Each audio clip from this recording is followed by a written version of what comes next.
Today I'm going to continue the series I've been doing on the last day of the last days, which is my effort to kind of lay out some hopefully helpful ideas regarding the end times and help us to understand those kinds of things biblically. So we've been doing that for a couple sermons now, at least when I've been teaching, and I'm going to continue doing that today. Before we do that, let's have another time of prayer just for this time going forward and also some other things. So let's do that first.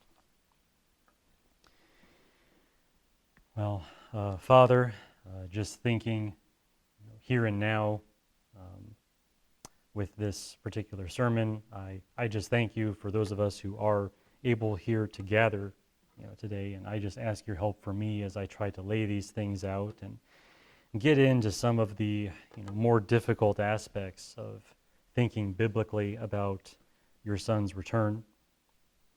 I just ask your help for me to bring things across clearly and in ways that clarify rather than confuse and make difficult. So help us there for sure. Give us understanding into your word, and more than that, give us the right attitude, the attitude that is always mindful of the return of Christ and very much ready for his return regardless. Certainly we want to be those kinds of people, and I ask that these sermons every step of the way would create us to be that and to make us the kind of people that really are looking up and awaiting his return. So I certainly ask your help there. Just also, thinking of some of the tumultuous news from the world around us as of late, and these being the kinds of things that generally upset people and the kinds of things that get people speaking about topics that are very relevant for my sermon today. I just sort of ask, just generally speaking, that in the world around us there would be cooler heads prevailing overall, and certainly we ask for peace around us for our sake, yes, but just for the good of people in general, and our desire to see things go well and be in peace, and to not have any further tumults or such things as that. I just really ask your help for people around us, a lot of us being the sort of people that have our mindset on things above and eager for your kingdom to come in its fullness. We're not as disturbed by such things, but many people are. And so I just ask your general grace toward us, our country, and all such things. But as for today, please bless this meeting time and bless it for the good of your people and the good of everyone here today. And we ask that in the name of Christ. Amen. All right. So, the last day of the last days, which is how I refer to the day of Jesus' return. If you don't remember the first, if you weren't here for the first sermon in this series, but that is what we're talking about in this series. Now, last time when I spoke, I gave you something of an inventory of events, as I think I might have called it at some point, meaning that we just surveyed the events that will happen at the time of the second coming, but also asked ourselves why those particular events need to happen. So, what happens when Jesus returns and why?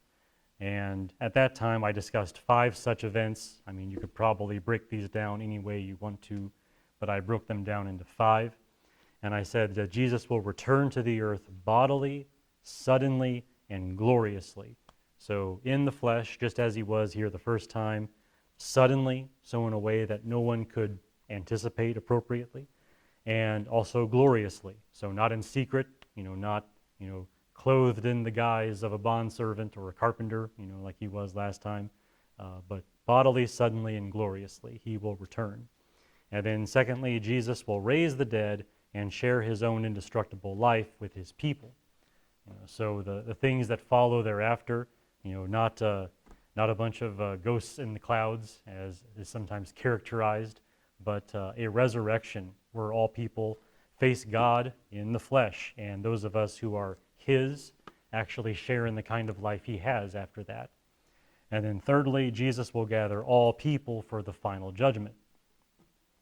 So this is the judgment of the nations that very often is so important in biblical thinking and where everything is going, where God dispenses justice. Or for those of us who have very much taken shelter in Christ, we see that justice has already been dispensed, and Jesus has taken that for us. And then fourthly, Jesus will free heaven and earth from their corruption to create a new heaven and earth. So all things being remade to reflect the glory of the Lord more appropriately. And then finally, Jesus will bring his kingdom to its finale and rule with his people forever. And that gets more into what lies in store for us and for him, but we're very much kind of riding in his wake, so to speak. As he begins to reign, we will reign with him. Well, those events of the second coming are foundational to all we believe and hope, and they bear a great glory which rightly captivates us. I think these are the kinds of things, how are you not excited about them? How are you not moved by them when you think about them? And ideally, all Christians would be able to discuss the return of Christ freely and joyfully and with great power for mutual encouragement. Right? Ideally, you think we'd just all be able to sit down together and just, really sort of collectively anticipate these things, not knowing when he's going to come, but really loving the idea that he is coming again. Regretfully, however, our conversations about the return of Christ are often not as glorious as the subject is. Although that is something we say with great regret, nonetheless that is true. Sometimes that is due to controversy and disagreement over what will happen and when. Certainly that is a feature of these kinds of conversations. Other times Christians will make very precise claims about Christ returning soon, only to upset their fellow Christians when the claims prove incorrect. That is also something that has very often happened over the centuries. So as we move into this sermon in this series, we enter those difficulties and disappointments. And from here on out, we're basically dealing with those problems in some form or other. And yet the only way out is through, and so we need to wrestle with these matters of controversy and disturbance if we are going to enjoy the hope of the Lord's blessed return. Right? And that is really what I'm going for in this whole series. I want to clear away the things that distract and disappoint so that we can fully and confidently and joyfully hope in the Lord's return without any of the turbulence that so often arises around these topics. Therefore, today I want to talk to you about the one aspect of the second coming which perhaps is most responsible for all of this confusion and grief. And a lot of them they're kind of footnotes to this one. So I think as we talk about the topic for today, we're really sort of dealing with the head of the problems, I think, if you want to call it that. My topic for today is trying to predict the Lord's return by looking for signs.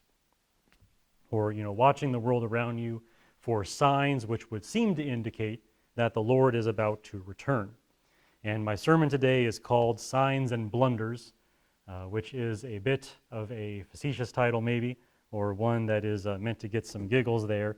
Nonetheless, it's very much a self-depreciating humor because I think we Christians have earned a sermon title like that, Signs and Blunders, based on how we have often conducted ourselves regarding the return of Christ. Very often we have gone about this in a way that is very blunderous, if you will. And I think it's finally time to just admit that we have done that and talk about it rather than just keep on doing the same thing without any kind of check on what we have done. So my outline today has three headings as we talk about the things that Christians have done with regard to trying to use signs to predict the Lord's return. As I always do, I'll give you my outline so you can follow along a bit more easily. I will begin by summarizing the efforts and results of many Christians who try to predict the Lord's return by looking for signs. So this is just kind of stating the status quo.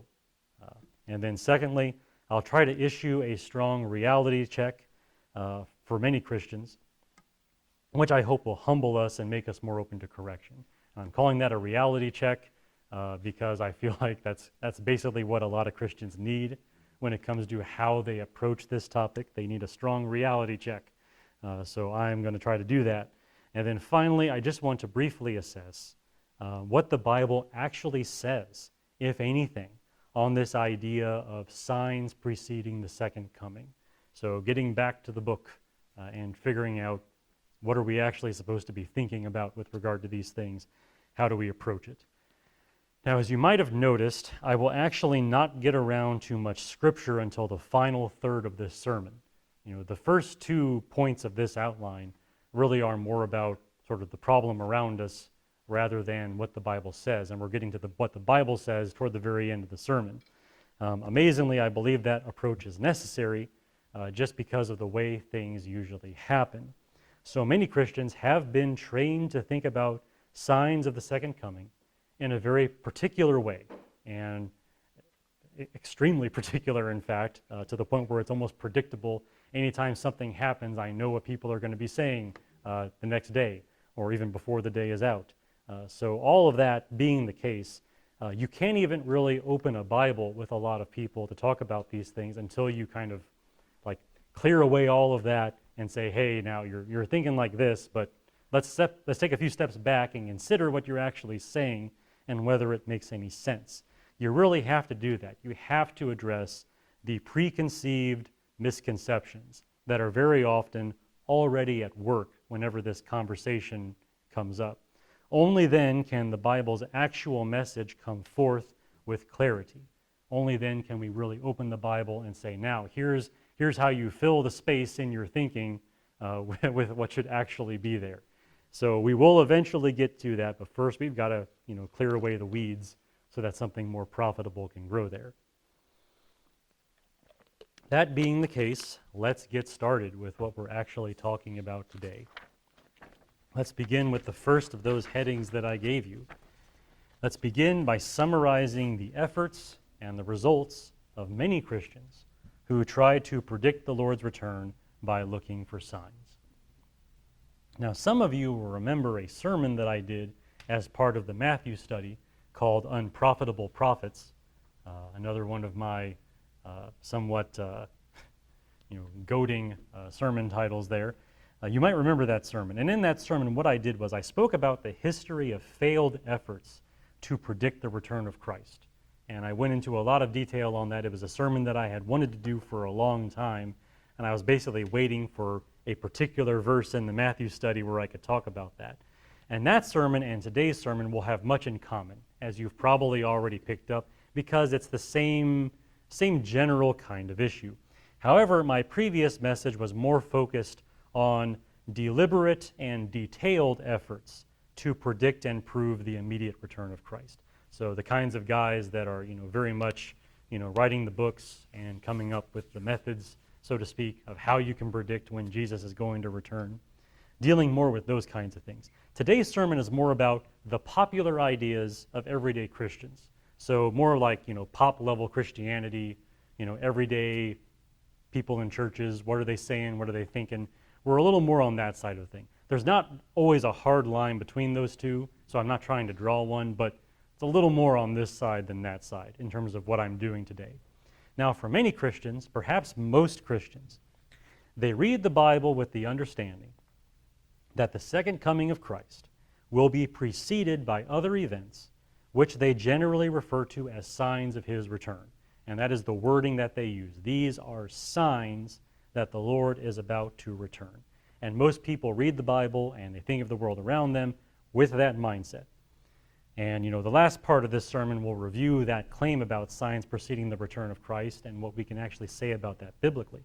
For now, I will just say that many Christians believe that the return of Christ will be preceded by signs of some sort. As for what those signs are, they usually believe that the signs are an increase in frequency of various disturbances. So to use kind of a generic language there, this is usually how they think about these things. And there's especially 5 such disturbances that they usually have in mind. So the big 5 are warfare, natural disasters, people abandoning Christianity, the greater persecution of Christianity, and finally, astronomical events like comets and eclipses of the sun and moon, those kinds of things. Those are the big 5. Wars, natural disasters, abandoning Christianity, greater persecution of Christians, and astronomical events. Those are the big things that you hear people talking about most often as signs of the Lord's return. For many Christians, it is the gospel truth that those are the signs which will precede the Lord's return. That is what the Bible says according to them, and they never really even question it, just based on how they go about things. Now, based on that conviction, many Christians have adopted what may be called a headline approach to discussing the end times. And in calling it a headline approach, I'm kind of showing my age, back when people read newspapers and such. Maybe today it would be more like called the clickbait method, based on how people do their research online, and they see some really gripping link and like, oh, I got to click that. It's like, oh, it's nothing. So maybe more like that. But I'm a dinosaur, so like it's a headline approach. Okay, what do I mean by that? Well, step one to this headline approach is you look at the headlines from world news. What's happening in the world? What's happening in this country? What's happening in that country? Who's doing what? You're looking at the headlines of world events. Step two is to compare those headlines to the 5 types of signs I just discussed. So you're looking for wars, natural disasters, astronomical events, things that show that the world is turning hostile toward Christianity. You're looking for those things in the headlines. And if some Christian believes that recent headlines match up well with the 5 kinds of signs, then that Christian will likely start telling other Christians that Jesus must be returning soon because, and I quote, the signs are being fulfilled. And this is what I meant earlier when I said that you can almost predict this. If some war breaks out, I know someone's going to be saying soon, okay, Jesus is about to return. And the likelihood of that happening increases as that war gets closer to Israel, just kind of the way it goes. But that or anything else, it's almost predictable at this point. This is what they do. This is how they handle the idea. The signs are being fulfilled, therefore Jesus is about to return. The result of this headline approach, however, is far less glamorous than most Christians seem willing to admit.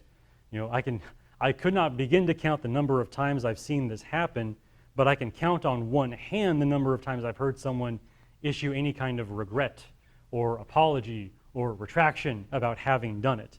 I am not yet 40 years old, and I have only been a Christian for 30 years. So bear that in mind. That's a kind of narrow amount of time for one person to be keeping track of this kind of thing.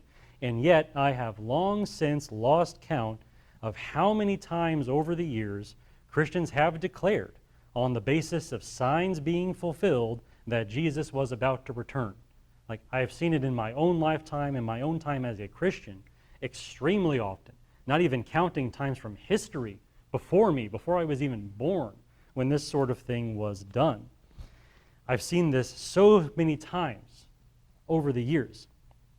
You might remember that my sermon's title is Signs and Blunders. Well, I call it that because the two usually go together in Christian conversation about the return of Christ. We often believe Jesus is about to return, but turns out to be just another blunder on our part. And again, like, we're so willing to stack up those times when we have said, oh yeah, Jesus is about to return, but how often have we actually admitted that we were wrong? Well, pretty much no times at all. We just kind of keep on doing it without even saying to ourselves, oh yeah, maybe we shouldn't have done that. We just keep on doing it, and I've seen it so often over my life. This in turn has led many Christians to move back and forth between highs and lows overall. They kind of get really, really excited because, again, they think Jesus is about to return, and then nothing happens, and it's just kind of a big letdown. And they grow excited when it seems like Jesus is about to return. Hey, there's this sign, there's that sign. But then they're grieved and frustrated when he does not actually return. And a lot of Christians, because of this headline method and these assumptions about how these signs work, they're just kind of going back and forth between those highs and lows very, very often. Now, over and against everything I just said and everything I just described, I'd like to move into my second heading for today and issue what I've called a strong reality check for us all, which I hope will humble us and make us more open to correction. Because very often, Christians are not open to correction on this. Anytime I've actually had this conversation with certain Christians over the years, they're just not even willing to admit that their fundamental method is demonstrably wrong. It's not hard to prove but they're just not really open to say, yes, I have been wrong. Maybe I need to find a better way to think about those things. So I have no way of approaching this but to lay it on really thick, like a reality check, like a hockey player hitting another hockey player. We're gonna check this, and we're gonna absolutely make sure that we see the problems with this. So before we get into the last biblical part of the sermon, let's just do this reality check and make sure that we're all open to just saying, hey, look, there's something wrong going on here. Let's actually deal with it and not ignore it. The fact is, our normal approach to the return of Christ and the alleged signs of his return is completely removed from reality. Okay? When you look at how the world actually has operated over time and the things that Christians say about events in the world, they do not line up at all. They don't line up remotely.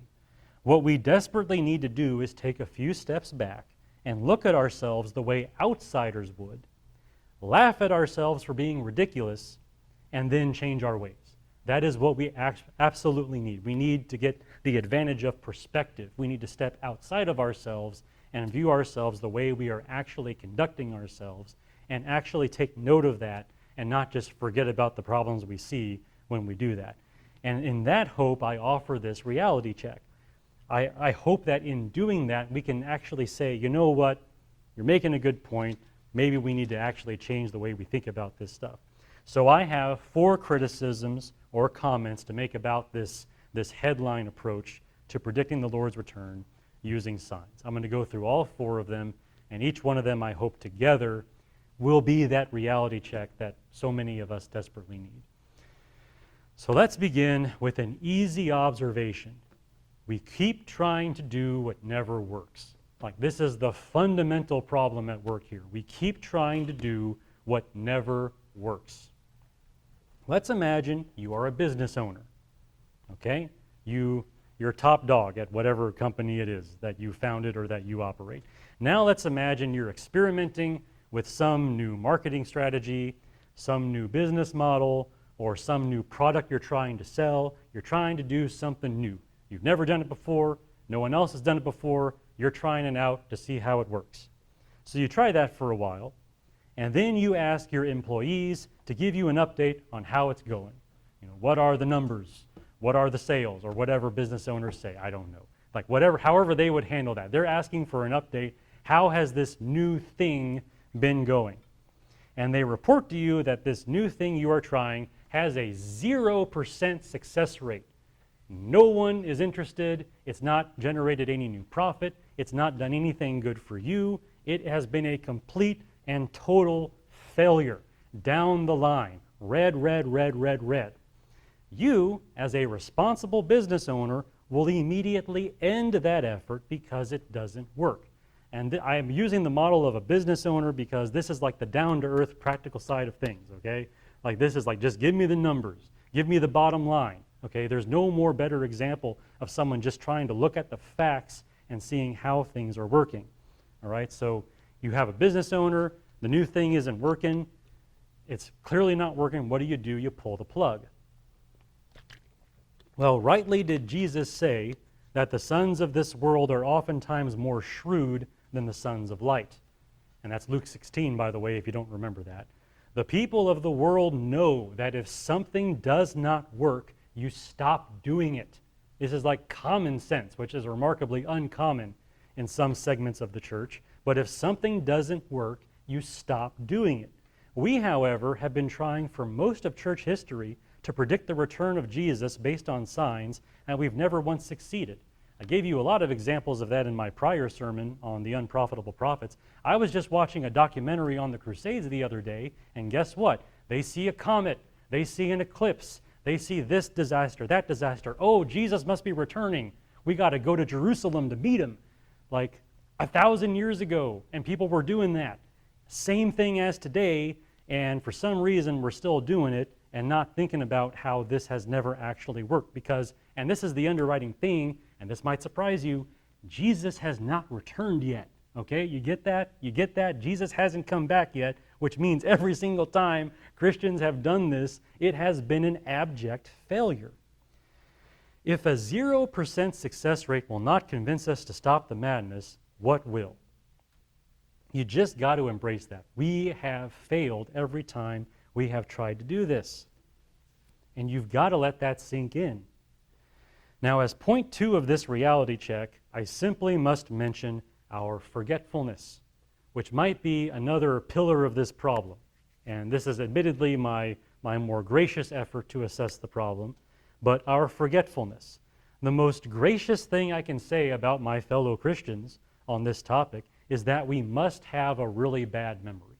Like, we must just plainly forget every time we've done this and have failed. It's the only innocent explanation I can imagine for why we are continually making the same mistake over and over again. We must honestly just not remember the endless slew of failures to predict the return of Christ based on signs.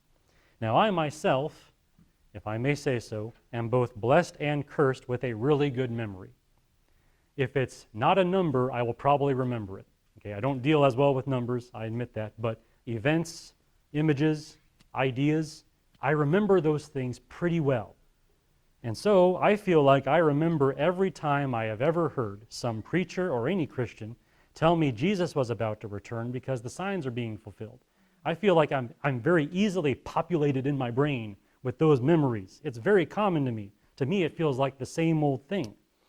I also remember every time that it proved to be false, which was every single time. So that's what's loaded into my memory right now as I think about this stuff.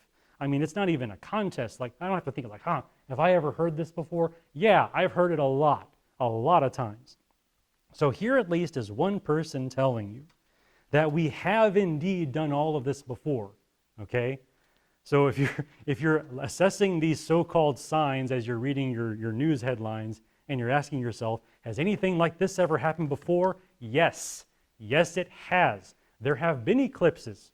There have been wars. There have been natural disasters. Christians have been killed. Christians have left the faith. It's all happened before. And in response to it, people have said, Jesus must be returning. And he has not returned. Like, I am telling you, it has happened before innumerable times. At least one person whom you trust is telling you, yes, it is very frequent. Now, I'm hoping that I'm hoping that you will, at least now, maybe in yourself, maybe take note of these things yourself. You know, some of you maybe practice journaling. It's one of these things that Christians have liked to do from time to time. Well, maybe in your journal, keep note of these things, or keep some mental record. Do something to remember from now on. How often you hear this kind of thing. Well, the signs are being fulfilled, so Jesus must be returning. It must be really soon now. Try to remember those things. You know, we say that failing to remember history will doom you to repeating it. Isn't that the cliche? Those who forget history are doomed to repeat it. Well, Christians have to start remembering all the times when we have been falsely told on the basis of signs being fulfilled that Jesus will return soon. We have to start remembering those things, or we'll be stuck in this unbroken cycle until he actually does return. And you know what? I guess a broken clock is right 2 times a day. So, you know, eventually maybe someone will get it right just by default. But we've got to remember just how unreliable that practice has been. You got to start remembering the times when you've heard people talk this way and it came to nothing. Otherwise, you're going to fall right in with them, committing the same blunder over and over again, right there beside them. So that's number 2. We're only halfway through this reality check. I mean this to be brutal. I really do. I'm just ratcheting up the intensity here. Thirdly, I desperately ask all Christians to have concern for our credibility. Let's make that the word of the next few minutes. Credibility, meaning that people have reason to believe you when you talk, okay? You people have reason to believe you when you say something. Example, once upon a time, a guy named Harold Camping predicted that the world would end on October 21st, 2011. I talked about this guy in my previous sermon on this stuff. Harold Camping, world's going to end October 21st, 2011. Now, this made headlines of its own. This was actually a big topic of conversation back around that time. And on that day, a lot of Christians were actually out in the streets telling people to repent because their time was up, and a lot of news agencies were actually covering that day with a lot of attention. This was a big hullabaloo. I mean, it's one of the few times when these kinds of predictions actually, made significant stirs among people. And guess what? Nothing happened. This kind of the running theme of this kind of conversation. Jesus did not return on that day. Now tell me this. After that incident, do you think any unbelievers were saying, these Christians are very wise. I should listen to what they have to say. These guys have all the answers.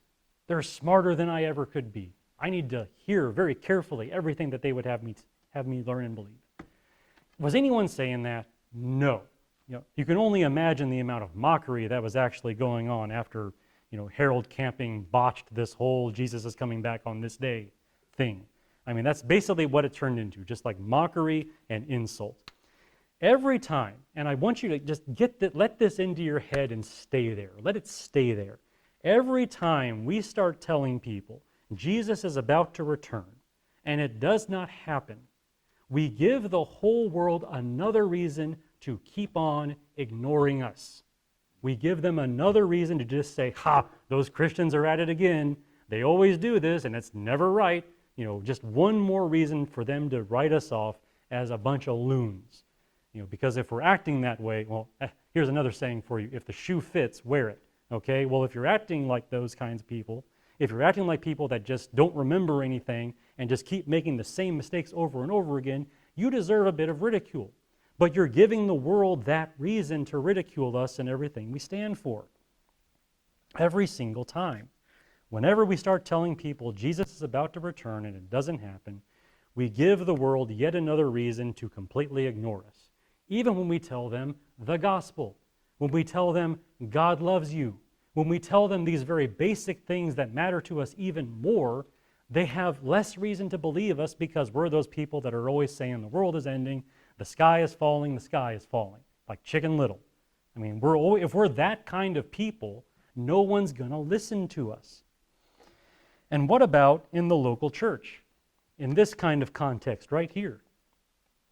Okay? Think about it. Your pastor stands up one day, tells his congregation that the signs are being fulfilled and that Jesus will return soon, and that doesn't happen. What are the implications of that? Of your pastor standing up and telling you Jesus is about to return, hey, there was an eclipse or this or that, and then it doesn't happen. What are the implications of that? What reason do those people have to listen to that man any further? His credibility has just taken a huge hit. I can easily imagine some person there saying, well, that guy was wrong about Jesus returning, so how can I believe him about Jesus dying for my sins and rising from the dead? I can easily see that being done in a person's mind. We live in a world, in a church, where so many prophecy scholars have to revise their books every 5 years with new names and new dates because their predictions failed to come true. That is a thing in the world of so-called prophecy scholars. What we should be doing is blacklisting those men and scorning them into silence, holding them accountable for misleading the people of God in the world around them. Instead, we buy every new revision of their book when it comes out, and we invite them to speak at our churches. What are we doing? How does that help our credibility? How does that create the impression that we are sober, earnest-minded people who are worthy of belief? How does that help create that impression? If you want people to believe you when you tell them the gospel, you have to be believable at all times. And freaking out every time there's a comet isn't going to help.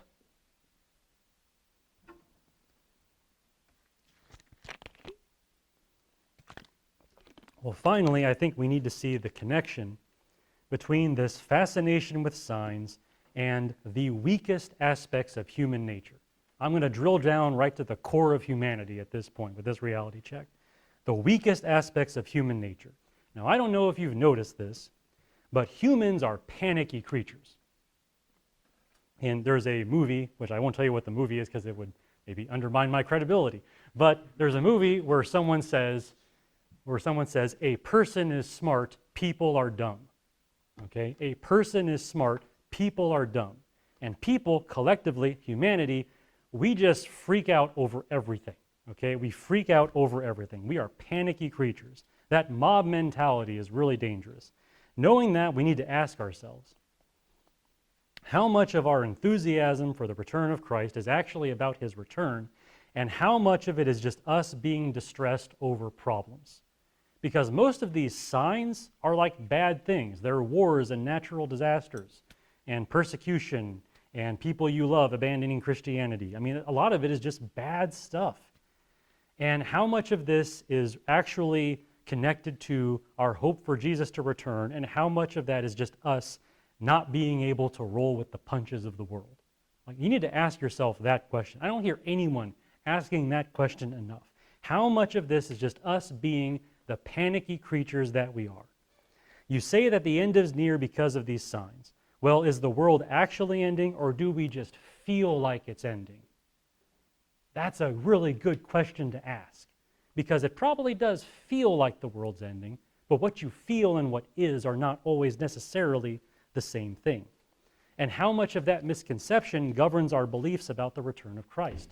How much is that subconsciously operating underneath all this mania we have about signs? And let's not forget the human obsession with control.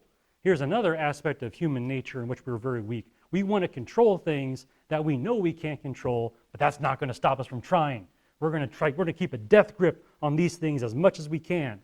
You know, even if we're being dragged along behind it because we can't control it, we're not letting go. That is very much something that humans do. We are obsessed with control. Now, two things are true of every person. We know it's impossible to control the world around us, and number two, we all try to control it anyway because we think we're safer that way. And goodness, I know this better than probably most of you. Like, a lot of the ways that I kind of govern my life is trying to head off possibilities and make sure certain things don't happen. I probably know better than most people how little control I have. That's an aspect of my personality I've had to work really hard to rein in over the years. I just have to admit, okay, I can't control all of this. I'm very much cast on God. Okay, well, let's take that same idea and let's apply it to this situation of these distressing events that we so often take as signs of the end.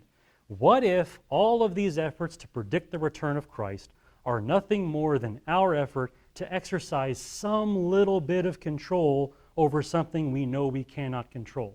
What if that is what is actually happening here? Sure, we can't control when Jesus comes back, but if we can predict it, that gives us something to do. That gives us some way to draw a box around the chaos and say, hey, we've got this. That is a very real possibility that, again, I don't hear anyone asking about. That is a really good question to ask when you got these people running around saying the end is near, because the moon got covered up by the sun, or the opposite rather, because that kind of thing happened. Okay, hold on. How much of this is actually reality, and how much of this is just how you feel that the world is too big for you and you can't handle stuff and you're trying to exercise some measure of control you can, so you go out there and say Jesus is coming back so that you can say, hey, I was right when it happens, hopefully, which never does. It's a really confusing thing that I think we need to just, again, we just need to step back and ask ourselves some hard questions about us, like who we are, how we operate, what governs the things we say and do. How much of this is an earnest desire for Jesus to return, and how much of this is just us panicking and trying to control things that we cannot control, like wars and famines and earthquakes and plagues and epidemics and all these kinds of things. Is this just us trying to exercise some little modicum of control over things that deeply distress us? What if, here's the last kind of pressing question I will ask under this reality check. What if laying aside fear and trusting in the Lord is the exact opposite of looking for signs of His return? What if laying aside fear and trusting in the Lord is the exact opposite of looking for signs of His return? Or to put that another way, what if eagerly grasping at signs of His return is actually a sign that you're not just trusting in the Lord and you're not laying aside your fears? It's like, oh, Stan, I don't think that's it. Well, you know what? Go home tonight and think about that and search your soul on this, because I really am starting to think there's something deeply flawed about the way we approach all of this, and I think it has to do with human flaws. and the way humans just cannot grapple with bad stuff happening and stuff too big for us. And that's where I will end that reality check. Now, for the rest of this sermon, I want to briefly assess what the Bible actually says, if anything, on this idea of signs preceding the second coming of Christ. So finally getting around to Scripture now, something that is steady and stable, something that is real, and something that we believe. Okay, so let's briefly assess what the Bible actually says on this idea of signs preceding the second coming. I have decided that the best way to do this is to go through a long passage, which is often quoted here and there on these kinds of things. And that passage is Matthew 24, which is why I had you turn to Matthew 24 at the beginning, because we will eventually get there, and now we're here. And of course, I taught through that entire passage in great detail on the Matthew study. It was actually during my preaching on that chapter that I talked about this kind of thing the first time around. So we are kind of revisiting a lot of these things, but now we're putting them in this greater context of a study on the last day of the last days. What I'm going to do is I'm going to give you a much summarized version of the things I said back then. And you'll remember I spent a lot of time on Matthew 24. But I'm going to give you a summarized version of those things. You can always listen to the earlier versions of the sermon if you want to review those things. But I'm going to just kind of go through it as much as I can in the time that remains. My summary teaching today on Matthew 24 is aimed at answering a specific question. Should we be looking for signs of the Lord's return? Because really everything I've said with poking at the problems of the headline approach and giving that reality check that I gave earlier, you might be asking yourself, is this even a valid thing to be doing? Like, is this just entirely wrong-headed? So it's a very important question now. Should we be looking for signs of the Lord's return? Well, as I taught back then, so I teach now. Every sign of the Lord's return was fulfilled 2,000 years ago. Okay, that's kind of the headline of this part of the sermon. Every sign of the Lord's return was fulfilled 2,000 years ago. And for that reason, every generation of Christian can expect the Lord to return immediately without waiting for any more signs. That's the so what of that teaching. Every generation of Christian, from back then until now, and well into the future if Jesus does delay in coming, every generation of Christian can expect the Lord to return immediately without waiting for any more signs. Now, to start, we should observe that this whole passage in Matthew 24 is given as an answer to the disciples who raised the same question to Jesus that we are trying to answer today. Let's read how it begins, the first 3 verses. Jesus came out from the temple and was going away when his disciples came up to point out the temple buildings to him. And he said to them, "Do you not see all these things? Truly I say to you, not one stone here will be left upon another, which will not be torn down." As he was sitting on the Mount of Olives, the disciples came to him privately, saying, "Tell us, when will these things happen, and what will be the sign of your coming and of the end of the age?" So there you have it. What's the sign of the Lord's return? Their question as well as our question. What is there something that's going to kind of precede your coming so that we know you're coming? That's their question after hearing him say this thing about the temple. Whatever Jesus says in this chapter will help us answer our question. Should we be looking for signs of the Lord's return? So if there's any answer for us, it's here. Like, I chose Matthew 24 for a reason. All right, so let's get into this. We're going to read through the passage and make some comments as we go, as much as I can in the time that permits. So the first thing Jesus tells us is what events are not signs. Let's read verses 4 through 13. And Jesus answered and said to them, "See that no one misleads you."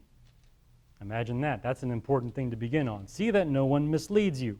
For many will come in my name, saying, 'I am the Christ,' and will mislead many. You'll be hearing of wars and rumors of wars. See that you are not frightened. For those things must take place, but that is not yet the end. For nation will rise against nation, and kingdom against kingdom, and in various places there will be famines and earthquakes. But all these things are merely the beginning of birth pangs. Then they will deliver you to tribulation and will kill you, and you'll be hated by all nations because of my name. At that time many will fall away and will betray one another and hate one another. Many false prophets will arise and will mislead many. Because lawlessness is increased, the love of many will grow cold. But the one who endures to the end, he will be saved. Now, in this passage, Jesus describes the very events which are often used by Christians to predict, unsuccessfully, the return of Christ. We see wars, natural disasters, persecution, and faithlessness. People abandoning Christianity, against all this terrible stuff that Jesus describes in this passage. But in the middle of all that, do not miss the key statement in verse 6. There's something very important here that usually just doesn't get a lot of attention. He says, "Do not be afraid. These things must happen, but that is not yet the end." I mean, that's huge for understanding this passage. I am always amazed at Christians who treat these events as signs of the end, when Jesus tells us that these events have nothing to do with the end. As I've often said, I say again, your sign whenever something bad happens should not be the end is near. Your sign should be that is not yet the end. I mean, that's the sign you should be carrying, because that's what Jesus actually said in response to those kinds of things. I'm always amazed whenever Christians take it the opposite way. Jesus told us all of this, I think, because, again, he knows that we are panicky creatures. He knows that we tend to freak out whenever something goes wrong. So he says, hey, don't be afraid. That's not yet the end. Those are just birth pangs. Don't be concerned about it. But again, that's not yet the end. He says that very plainly. Furthermore, when I taught on this passage, I went into great detail about historical events which the first Christians would have seen. The first century of the church age, that these guys, these disciples would have seen, that was a very tumultuous time in history. My conclusion was that any Christian living in the first century of the church would have concluded that all these things happened in their lifetime. There were wars and rumors of wars. There were famines. There were earthquakes. There was the beginning of persecution.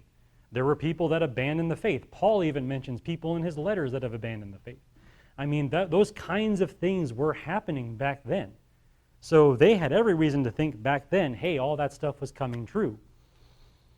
And of course, wars and disasters and persecution and people failing in their faith, all those kinds of things have been a part of world history for centuries, for millennia. That's just kind of how the world is. The world is kind of a turbulent place to live where bad stuff happens very, very often. Sometimes they happen in great measure, sometimes in smaller measure. There's very often an ebb and flow between things going good, things going poorly. There's always something going wrong, but sometimes there's more stuff going wrong. We all know that as a matter of fact. But things like that are always happening in some measure. As such, they cannot be signs of the end, which is why Jesus told us, don't be frightened, that's not yet the end. It's very logical, and it's amazing to me how quickly Christians read over that and don't let that sink in. But those kinds of things are not signs of his return. They're just not. Now, believe it or not, even this next statement from Jesus might not be so helpful as a sign of the end. So what's the next statement? Well, verse 14. He says, "This gospel of the kingdom shall be preached in the whole world as a testimony to all the nations, and then the end will come." Say, now Stan, that sounds like a pretty good sign of the end. You just got to ask yourself, has the gospel gone forth into the whole world? Has the gospel reached all nations yet? Like, surely that can function as a sign of the end when that kind of thing happens. And we might be inclined to think that. We might be inclined to believe that Jesus cannot return until our missionaries have reached every last inch of the world, right? And, keep going, guys. We gotta hasten the return of Jesus.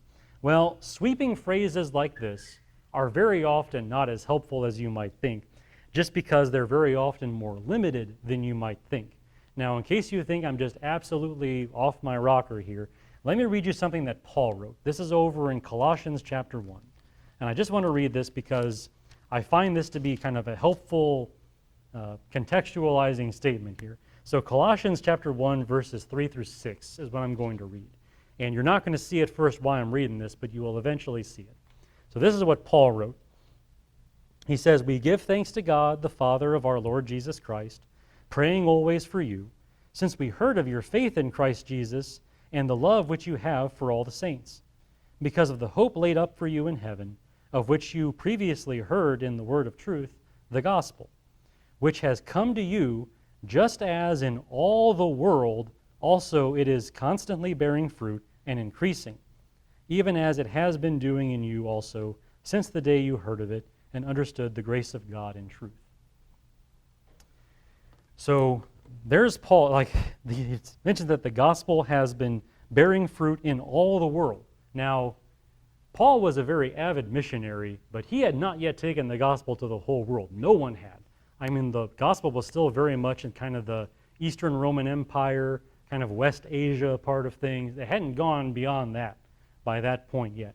And yet he's still willing to say something like this, that it's bearing fruit in the whole world. So if Paul was willing to say that, then surely we must also admit that the gospel has perhaps spread far enough to justify the Lord's return at any moment. I don't think we have to wait for the last missionary to say, "Mission accomplished," before we can say, okay, now Jesus might be willing to return now. I don't think we necessarily have to say that. It seems like those kinds of wording, that kind of wording is general enough to include a lot. So maybe even that's not as helpful as a sign of the end as you might think. Now up next, as we keep reading in Matthew 24, here we get to some real stuff, the abomination of desolation. All right, so Matthew 24, verses 15 through 21. "Therefore, when you see the abomination of desolation, which was spoken of through Daniel the prophet, standing in the holy place," let the reader understand, "then those who are in Judea must flee to the mountains. Whoever is on the housetop must not go down to get the things that are in his house. Whoever's in the field must not turn back to get his cloak. But woe to those who are pregnant and to those who are nursing babies in those days. But pray that your flight will not be in the winter or on a Sabbath, for then there will be great tribulation, such as has not occurred since the beginning of the world until now, nor ever will." Now, in popular Christian teaching, these events are yet future. And there's a lot of stuff around this that we'll probably get into in the course of this series. But I just want to point out that in my past sermons, I spent a lot of time on this, showing you how these verses describe the great Jewish revolt against Rome and its horrendous end. Because eventually the Jews wanted to rebel against the Roman Empire. That didn't go well. There are events that happened in that time that you could definitely call an abomination of desolation that Jesus is probably referring to, hence his words, get out. When you see this stuff, just get out. Don't look back, just leave, because the hammer's about to fall and it's not going to be good. So get out of there. I spent a lot of time talking about that back then, and I just bring this up again to show you that you don't have to wait for this. I mean, if you had lived back then and saw those kinds of things happening, you would read this passage and say, yep, I saw that. I was there. That's why I left Judea. So you don't have to wait for this. This isn't really a sign we have to anticipate at this point. This is the kind of thing that already happened back then. Likewise, that time in history also had false prophets and false messiahs, which is where Jesus goes next in this passage. This is verses 22 through 28. He says, "Unless those days had been cut short, no life would have been saved, but for the sake of the elect, those days will be cut short.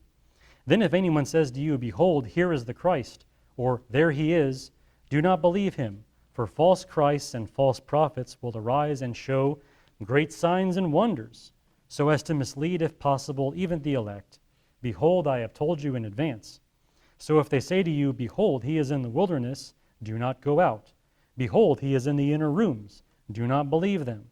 For just as the lightning comes from the east and flashes even to the west, so will the coming of the Son of Man be. Wherever the corpse is, there the vultures will gather."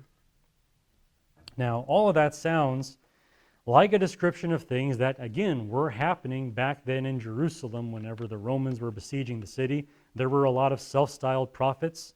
Every now and then someone will say, "Oh, I saw this sign in the heavens. It was like a great sword Surely that is a sign of our upcoming victory against the Romans. Stuff like that was happening. There were guys that took upon themselves very messianic aspirations. There was a guy there in Jerusalem claiming he was the king of the Jews, and he was going to lead them to victory. Didn't happen, didn't work out well for him, but nonetheless, there were people saying those kinds of things. So again, this kind of stuff, you don't really have to wait for it. And yeah, there are people today that do much the same thing. There have, in some measure, always been people kind of like this. But that's just my point. Since there were always these kinds of people, even way back then, they don't really function as signs that really mark out, oh yeah, when we see this, now we know Jesus is about to return.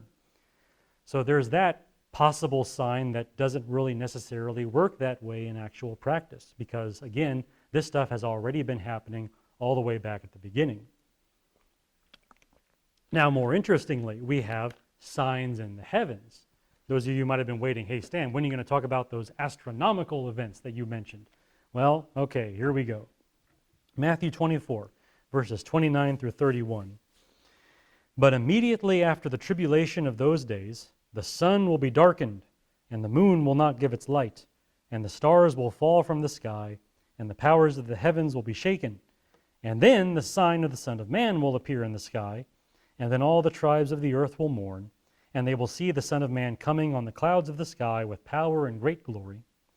And he will send forth his angels with a great trumpet, and they will gather together his elect from the four winds, from the one end of the sky to the other. Now, passages like these, this is not the only passage, but passages like these are the reason that many Christians think of comets and eclipses as a sign of the end. Just recently, we had that solar eclipse, and sure enough, I heard people talking like, hey, doesn't this mean Jesus is about to return? Like, we can predict these things pretty effortlessly, and they happen somewhat frequently across the world, but hey, you got people still saying this is a sign of Jesus about to come back. Well, passages like these are the reason for that. There are passages like these that try to attach some significance to that sort of thing. Now, when I taught on this passage, I pointed out that this kind of language isn't always literal. My favorite place to go on this, if you remember Ezekiel 32, I go there because it's a pretty solid one. That's a passage where Ezekiel is talking about a judgment that's going to come on the nation of Egypt. But how does he describe it? He describes that as the sun going dark, the stars falling from the sky, and things like that. Well, it's actually just Babylon invading Egypt, but he describes it with this great big cosmic language because it's a big event. I mean, Egypt, pretty big nation, pretty powerful one, conquered by some other nation. It's the end of the world as we know it. So they describe it that way. And you see that kind of thing in Old Testament prophecy. Sometimes these things are not meant to be taken so literally. And again, there's a lot of Christians that just absolutely hate that idea. But you can't deny it that sometimes that happens. So not every eclipse is an eclipse. Not every mention of the sun going dark means that when you see that eclipse happen, that Jesus is about to return. And in fact, we know from history that is certainly not the case, because after that last eclipse we had, Jesus didn't come back, and he hasn't returned after any of them, nor after any comet, nor after any lunar eclipse. I mean, you have to just take in the fact here, take stock of history and see that those are not reliable signs. And we have no reason to think about them that way when you look at the passages like this and how this language gets used in various parts of the Bible. It's not nearly as definitive as we very often have thought of it as being. It just isn't. Now, here's the big one.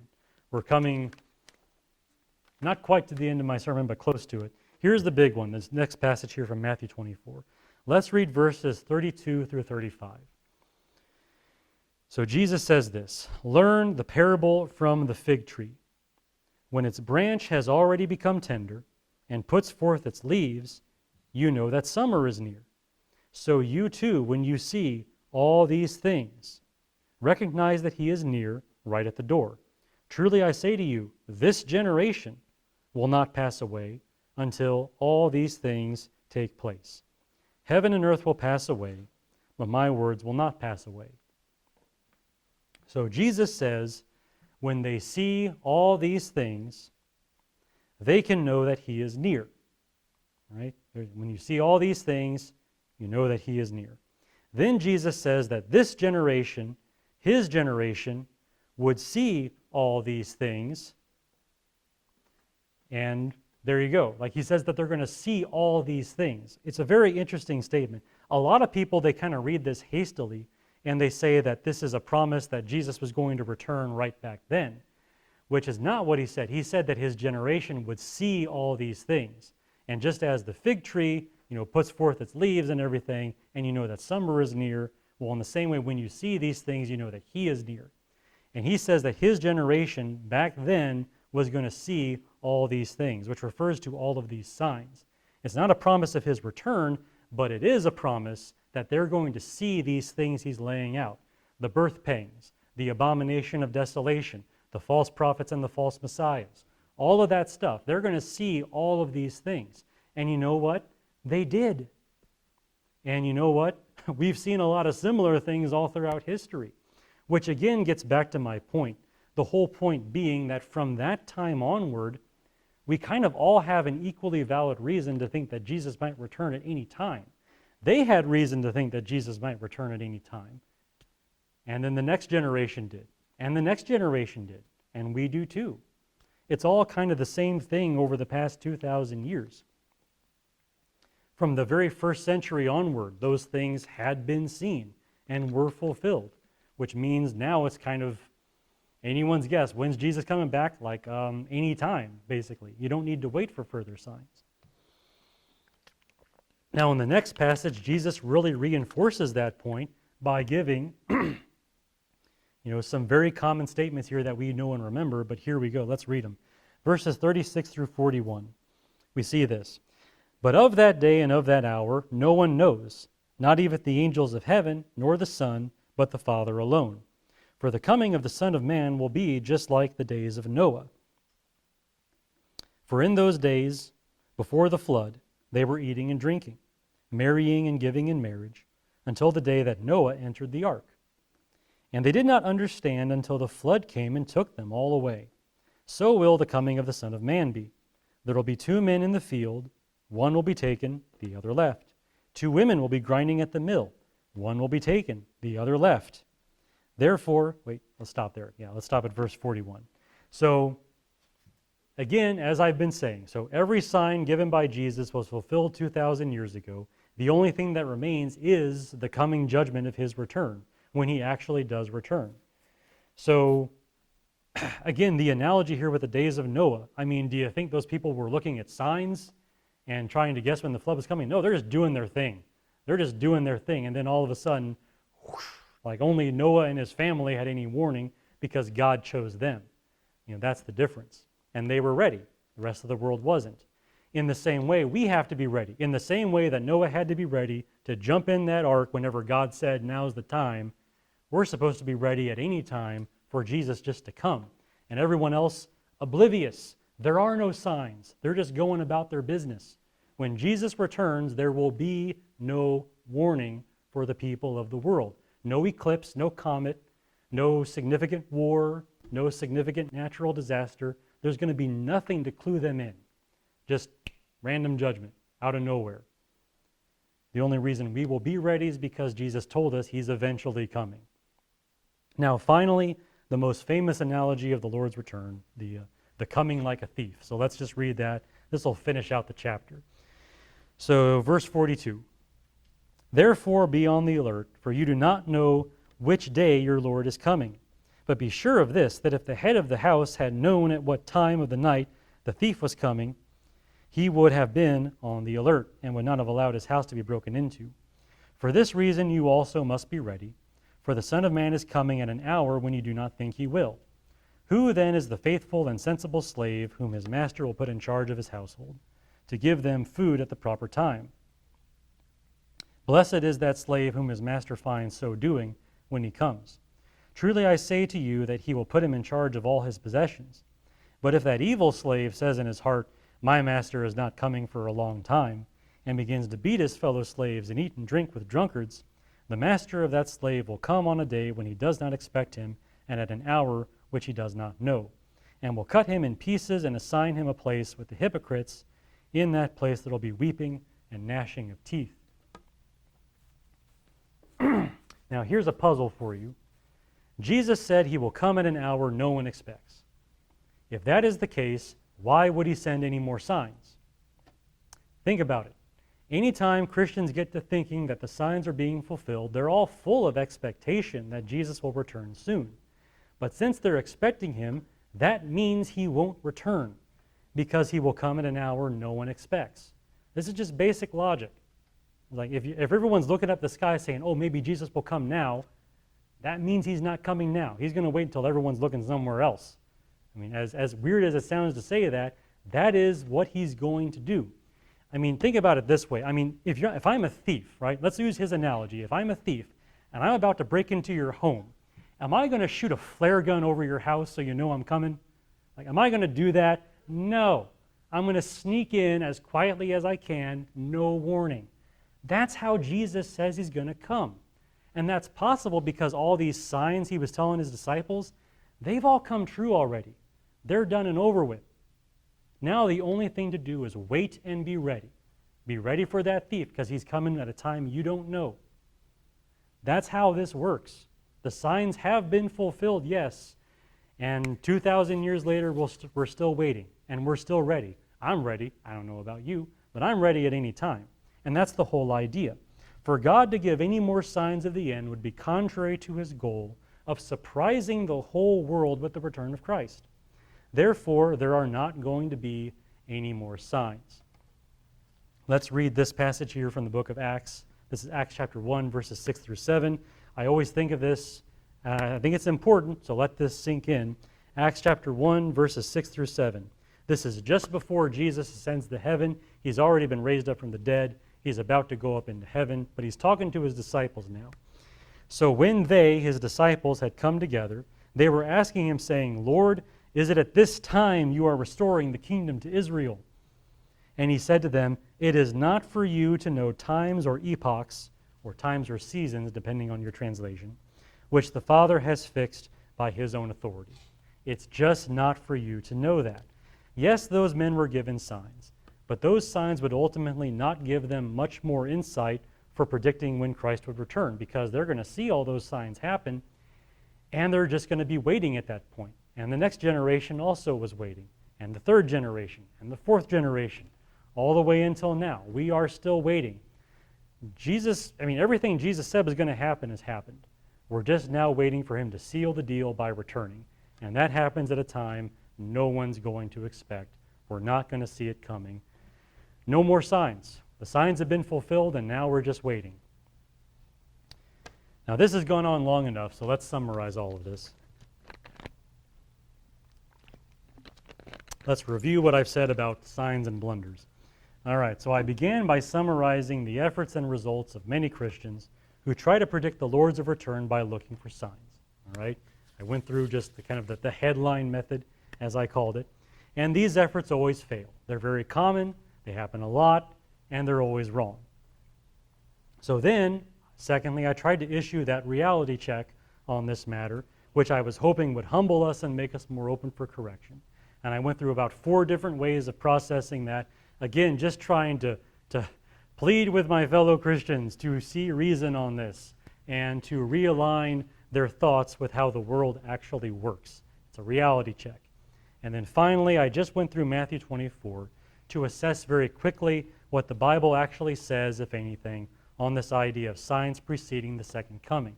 And yeah, Jesus did say things like that, but they were all signs that came true very quickly and now just leave us waiting. And we still wait, and we're supposed to be waiting and ready for his return. In the end, I insisted that all signs Jesus gave were fulfilled back then, so that now we're just supposed to be always ready. And that's the mentality we're supposed to have. Not watch for the signs, but always be ready. And yet, I've still not addressed everything that I could say on this topic. As comprehensive as I have tried to be, some of you have noted I've been talking to you about some of these things, and I've commented that the series has gotten much longer than I originally planned. And yes, sure enough, there is more to talk about even on this very topic. There is another passage that very often comes up in this regard, and that is 2 Thessalonians chapter 2. And some of you already know what that passage is. So I want to talk about that because it's also kind of another passage where people say, well, these are events that are going to happen before Jesus returns. Surely those are, in some sense, signs. Well, we're going to talk about that. And next time I preach, which will be, I think, 2 weeks from now, next time I preach, I will talk about that. And along much the same lines as what I've been saying, but again, I just want to be fair. I want to cover all the bases. I don't want to leave anyone hanging with passages that they think say something that they might not actually say. So I'll do that one as well, but that'll be next time. For now, I am done with this part of things. As usual, if there are questions or comments, we can hear those. Otherwise, we can get ready for our meal time together.